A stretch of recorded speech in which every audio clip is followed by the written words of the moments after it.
right, so this is our Neutron's Career Day, and we're here for the college session, and we're here joined by our lovely college students and graduate students.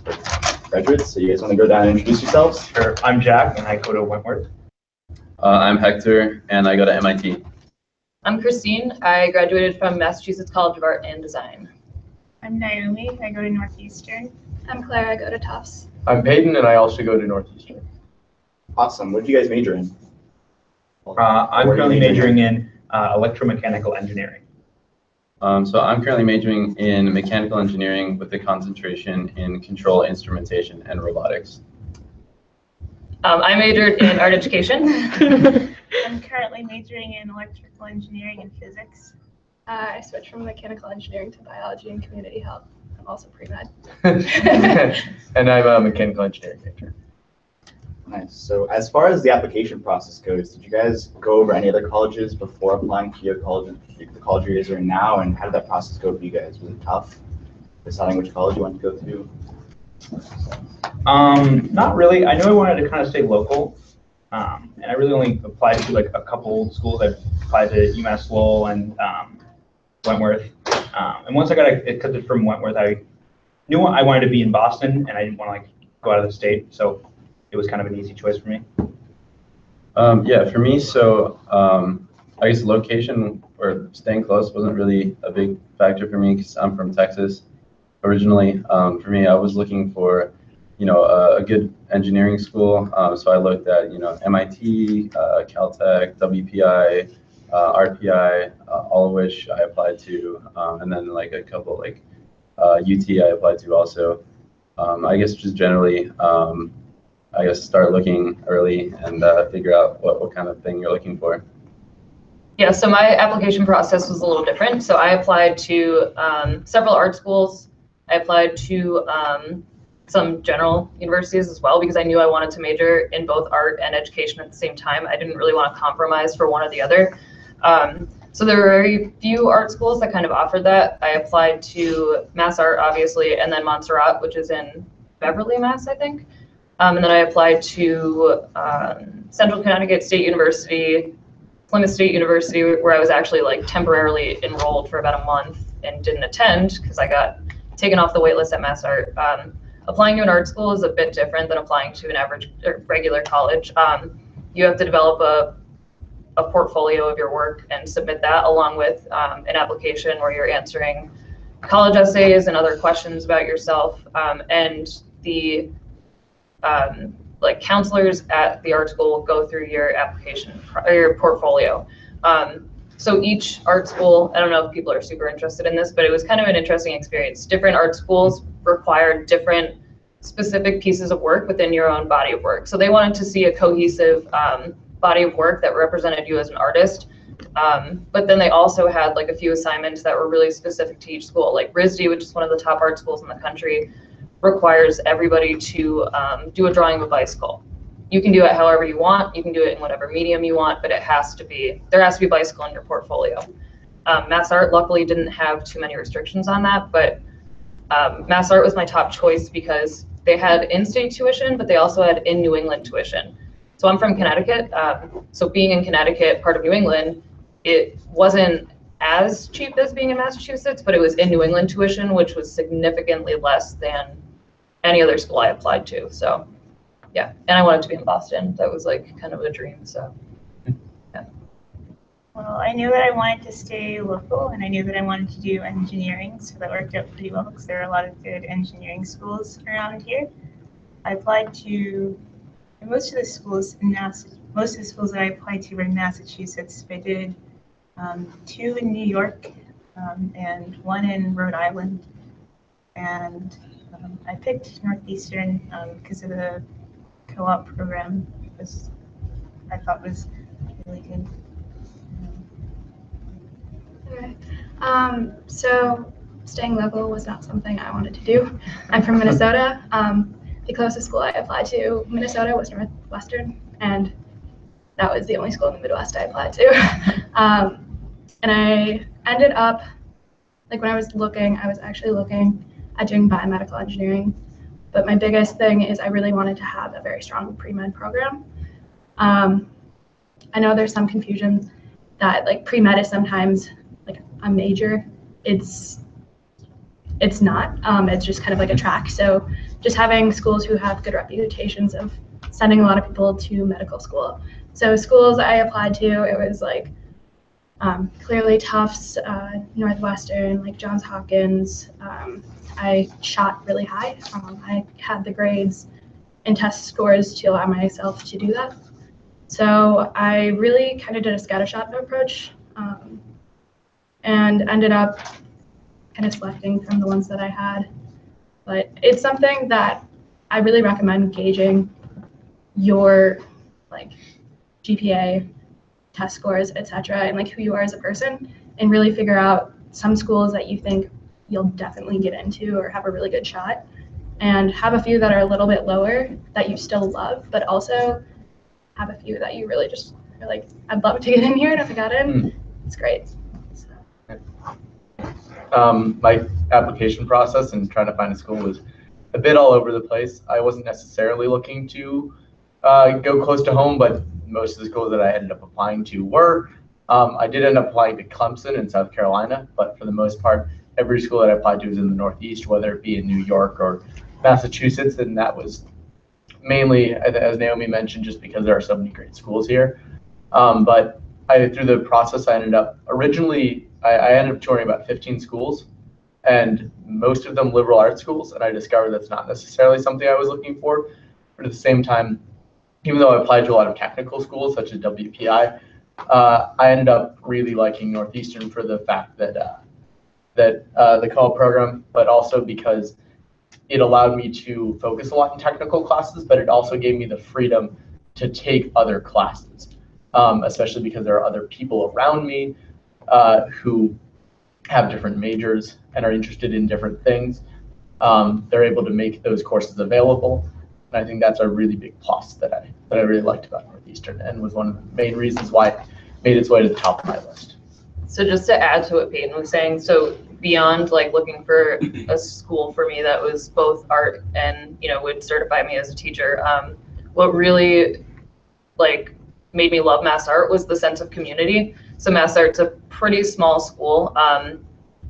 It's one city block within our city, but the sense of community among like, major to major, and from the staff to the students was something that I really valued. There was like a competitive nature, but it was never like abrasive or intimidating, I guess. So that was like a really big draw for me, was knowing that, there was a really good community of people there that would support me and provide me opportunities. And, it's interesting too, because Mass Art is part of a group of colleges called College of the Fens. So I could have taken, chemistry classes or math classes at any other one of those colleges.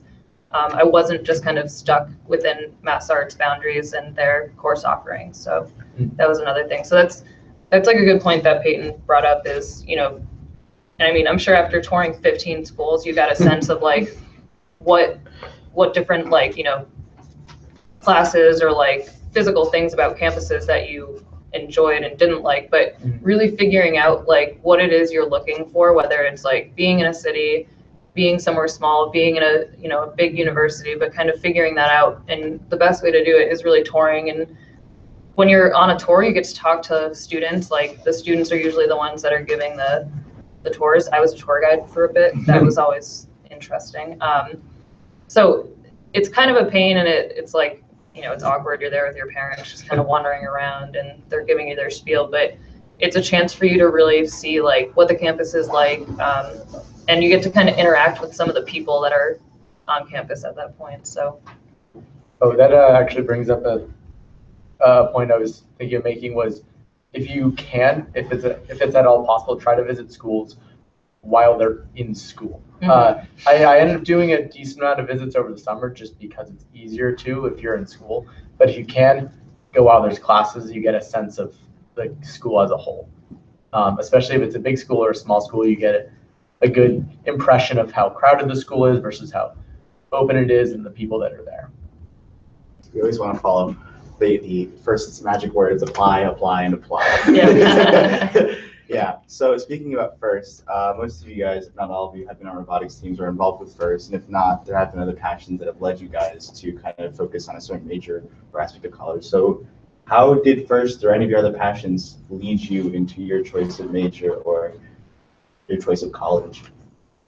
So as far as like choosing schools, definitely one of my criteria would be able to still be involved in robotics. Like, as far even like I would set myself up. I was like, it needs to have at least like a at least 30-minute walk or less from my dorm to like an FRC team, because I did plan on mentoring. Turns out it's only like a 2-minute walk. Yeah, that was probably one of my criteria. I did get, Wentworth also had a scholarship for FIRST people. It wasn't small, it was only like $1,000 or $2,000. Unlike there's some that are like 10 or to 15 grand in scholarships. I did receive that. Yeah, I think that's it. Yeah, so I think as far as my story goes, I didn't really even know like what engineering was until I like started playing around with like the little Lego Mindstorm kits, right? I was getting into like 7th and 8th grade, you know. I decided to join my school's robotics team, right? And I thought, wow, this is so cool. Like I wish there was like a way to, you know, make money doing this in the future. And someone's like, yeah, that's what engineers do. Okay, that's cool. And then so yeah, and I guess then that got me looking like, okay, so this, you know, engineering thing, it's like really cool. You know, I found that like I was like pretty good at it. Like I had a knack for it, and it was really interesting, and I wanted to keep learning more and more about it, right? So I wanted to look for a school that could really help me do that, right? A school that could, or that had a really strong engineering program, and that got me looking at the different schools that I did, and eventually ended me up here at MIT. Yeah. I'm sure the Woody Flowers thing helped too. Just followed Woody That's Flowers. true. Yeah, just wherever Woody Flowers is. Yeah. So for me, obviously, like being an art teacher is a little unusual path to take after being on a robotics team. But the one thing that I enjoyed most about being on my high school robotics team was working with people and being able to connect with both like people my own age, adults, and children, like at our demos or at other events that we were running. So I kind of took that passion from my first team and, you know, my love of making art and creating things in general, and realized that that was a path that I would enjoy for the rest of my life, like working with students and doing it with art. Coming to Boston for school, I knew that there were, like Jack said, FRC teams around. I definitely took a year off my freshman year from mentoring because it's, you know, it's a bit much acclimating to college and trying to like, you know, mentor full time. I'm sure these people could attest to that, but I still volunteered because there were plenty of opportunities within the Boston, you know, area and within New England in general. So it was easy to stay involved to a capacity that I felt good about, but wasn't, you know, destroying my grades in my, you know, educational life. So yeah. I didn't really know what electrical engineering or engineering in general was until kind of near high school. But I always thought that EE-related things were cool. Like all my science fair projects were like a potato battery. And so it ended up working pretty well. But it's weird because math was never my strongest suit. I picked it up in calculus, which is good. But I really liked physics in high school. I still don't think I would have gone into electrical engineering if I didn't do electrical on the team, because then I realized that, you know, I can major in that. I would have probably done history or political science. I had this dream where I was going to go to New York, and then I was going to go to Columbia for political science, and then I was going to join SNL, and none of that is There's still time.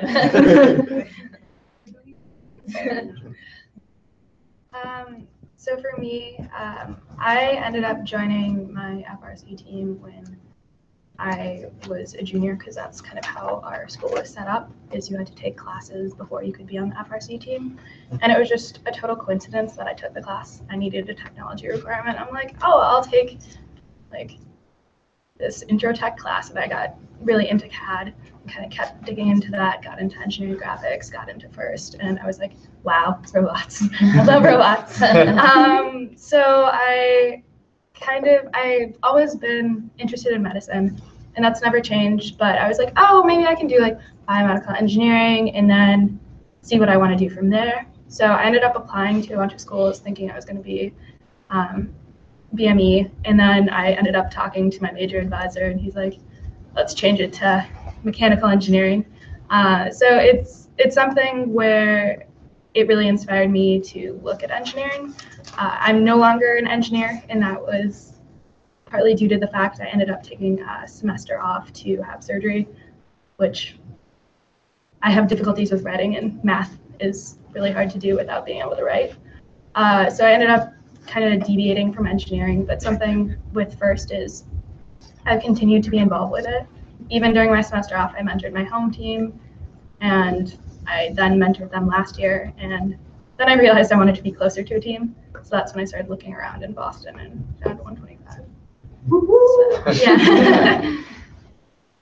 Yeah, for me, it's I think FIRST really did direct me towards my major, not necessarily because it changed who I am, but it made me realize what I like.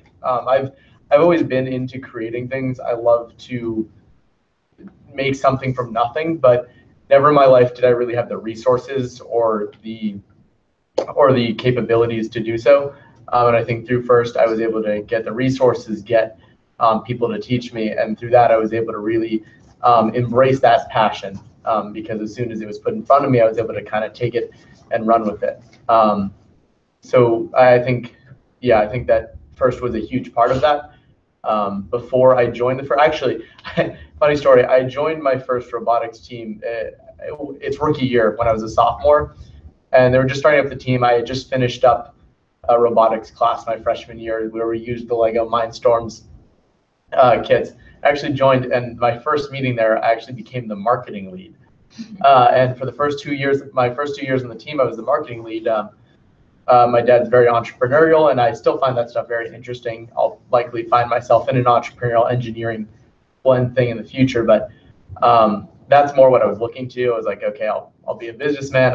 I can talk a lot, as these people know. So I'm like, okay, that'll be good. I can communicate with people. But the more and more I tried to market this program to people, the more and more I talked about it, I just kept getting interested in what's going on with the design. And by my second year as the marketing lead, when I actually had like more of a department and it wasn't just me, I like started to delegate tasks and then just go check out what the mechanical people were doing. And it slowly moved to me just working more and more on designing. And yeah, that was I think the biggest contributor to me being where I am educationally. All right, so We got a question from Peter. yeah, for those of us still in the college app process and might be starting to getting back some replies, what do you suggest for keeping a level head? Don't let denials discourage you. Yeah, don't take it personally. Yeah, you're not. Well, I didn't get into every school. Very few people get into every school because they apply to, unless they only apply to like one. Regardless. I know it's really hard if you have one school in mind that you're like, this is the school I want to go to, and this is the only school I want to go to.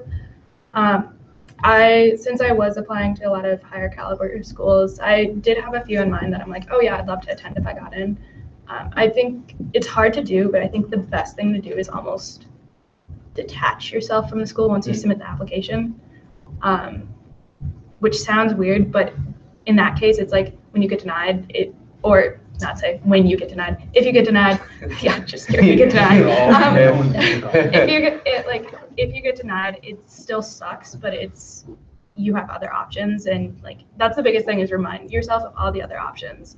Is truthfully, out of all the schools I applied to and I got into, how I ended up at Tufts was kind of weird.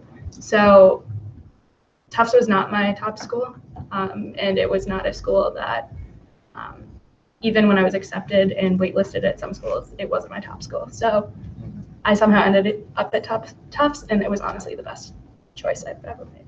Yeah, I think you'll hear that a lot, is even if, like, even if you don't get into your top school, like, I didn't either. I was pretty much a walking, talking billboard for my top school, like, for, like, months, and then I didn't get in, and I was like, shoot, but honestly, I'm really happy where I am, and I think that you'll find that with a lot of people. It's really important to know that you'll likely end up in a place, if you looked in through the college process and you figured out places you want to go, then you'll end up somewhere you're good. What I was told by some people who were at these schools, particularly the one that I didn't get into, I did a night over there, and the guy told me, is like, the type of people who have the chance of getting into this school are the type of people who could succeed just as much going to any other school. And that's important to keep in mind, that if you're the type of person to get into that school, if you didn't get into that school, you should be able to do just as well anywhere else. And I think knowing a lot of people in here that you guys are capable of doing that. I know a lot of people who, especially for financial reasons, couldn't go to their top schools even though they got in, and I'm seeing them do magnificent. You know, understand the word I'm trying to say. They're doing great where they are. They're doing phenomenal, and that's really important to keep in mind when you get those decision letters in. And real quick to add on to Peyton's kind of spiel. So even if you don't get into that, top choice school, I feel like a path that most people are kind of apprehensive to take is going to like a community college or something small first and getting a lot of your credits done and then transferring into, a different university that, may have been your top choice. And it gives you the time to kind of get through some of the prerequisite classes and save money and then be able to afford to go to like a bigger college or university. So yeah, that's a really good point that Peyton made. Time for one more question. So, how do you think younger high schoolers should prepare for their future and maybe going to college? Get good grades. Yeah. I was a person, I started thinking about college in middle school because I'm just that type of person. I would say, even as a freshman, just really focus on getting the best grades you can get. Find a few activities that you're really passionate about. I know some people have their resume is like, I'm in every single club I can possibly be in. That's not going to get you into colleges. What'll get you into colleges and good colleges is finding a few things that you really love and dedicating yourself to those, because that's what you write about in your college essays. Like things that made an impact in your life, and if you can really express that, that is honestly some of the best things.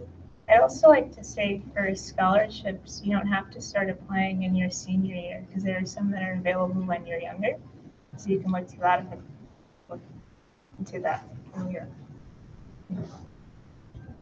Yeah, I guess I'll add on to that a little bit if we have time. So I guess, yeah, definitely, especially if you're like a freshman or like even, middle school or something, definitely start looking at schools, right? Figure out like maybe what kind of school you want to go to, like what you find attractive in the school, like be it like the location, the kind of programs that they have there, whatnot. And then, I guess, yeah, just figure out like what you're looking for early, so that you aren't, scrambling like your senior year trying to figure out what school you want to go to. Because I knew people who were in that boat, and I mean, they still ended up in a good place, but definitely adds a lot more stress to the process. Especially because there are so many good schools around here, and a lot of the campuses are open, so you can kind of just walk in and see what it's like.